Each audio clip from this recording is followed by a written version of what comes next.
বউয়ের বান্ধবীকে দেখে মাথা ঠিক রাখতে পারলো না স্বামী। তারপরে কি হলো দেখুন। রুমে ড্রেস চেঞ্জ করছে মারিয়ার বান্ধবী অন্তরা। এসব উকি দিয়ে দেখছে মারিয়ার স্বামী সোহাগ। অন্তরের এদিকে খেয়াল নেই, সে নিজের মতো করে কাপড় খুলে চেঞ্জ করছে। হঠাৎ কেউ আসার শব্দে সোহাগ দরজায় দাঁড়িয়ে যায়। এমন সময় মারিয়া এসে সোহাগকে দেখে বলল, কিরে তুমি এ রুমের সামনে কেন? সোহাগ ভয় পেয়ে আমতা আমতা করে বলল, না মানে আমি মনে করেছি তুমি এখানে, তোমাকে কোথাও খুঁজে পাচ্ছি না তাই। মারিয়া বলল, ও আচ্ছা, আমি একটু রান্নাঘরে রান্না বসিয়েছি, আমার অফিসের দেরি হয়ে যাচ্ছে। অন্তরা মনে হয় এখনো ঘুম থেকে ওঠেনি, রান্না নাস্তা সবকিছু রেডি আছে। অন্তরা উঠলে তুমি ওকে একটু কিছু দিও।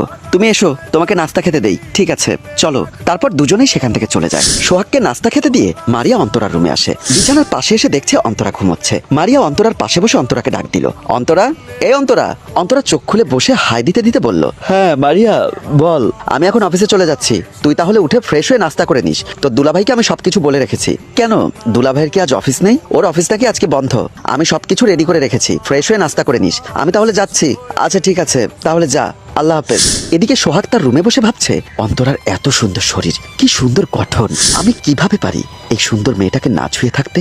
এই মুহূর্তে মারিয়া নেই, এই সুযোগটা হাতছাড়া করা যাবে না। কাল রাত থেকে অন্তরার শরীরটা দেখে কতবার স্বপ্ন দেখেছি, আমার ওই শরীরটা ভোগ করতেই হবে, আজকে কিছু একটা করতে হবে বলে উঠে চলে যায়। সোহাগ রান্নাঘরে গিয়ে একটি গ্লাস ভর্তি পানিতে প্যাকেট থেকে কিছু একটা বের করে পানির মধ্যে গুলিয়ে নেয়। তারপর একটা ডেভিল হাসি দিয়ে রান্নাঘর থেকে বের হয়ে যায়। সোহাগ পানির গ্লাসটি নিয়ে অন্তরার দরজার সামনে আসতেই অন্তরা কাপড় নিয়ে রুম থেকে বের হচ্ছে। দুজনেই দরজার সামনে দাঁড়িয়ে যায়। অন্তরা বলল, দুলাভাই আপনি? সোহাগ বলল, আমি তোমার জন্য ঠান্ডা শরবত নিয়ে এসেছি। আমি তো এখন গোসল করতে যাচ্ছি, এখানে তো পানি শেষ, গোসল করে এসে খাই। সোহাগ বলল, একদম না, তোমার বান্ধবী যাওয়ার সময় বলে গিয়েছে যাতে আমি তোমার যত্ন নেই। আমি যদি তোমার অযত্ন করি তাহলে তোমার বান্ধবী কিন্তু আমার উপর রেগে যাবে। আচ্ছা ঠিক আছে, এটা কি আপনি নিজের হাতে বানিয়েছেন? হ্যাঁ আমি নিজের হাতে বানিয়েছি। তারপর অন্তরা গ্লাসটি নিয়ে তার নিজের রুমের দিকে চলে গেল। কিছুক্ষণ পর অন্তরার হঠাৎ মাথা ব্যথা শুরু হলো। সে চোখে ঝাপসা দেখছে, এক জায়গায় দাঁড়িয়ে থাকতে পারছে না। সে সোহাগকে ডাক দিল, দুলাভাই আপনি কি আছেন? প্লিজ আমাকে একটু ধরুন, আমি দাঁড়িয়ে থাকতে পারছি না, না জানি আমার কি হয়েছে। এমন সময় সোহাগ এসে অন্তরাকে ধরে বলল, তোমার কি হয়েছে?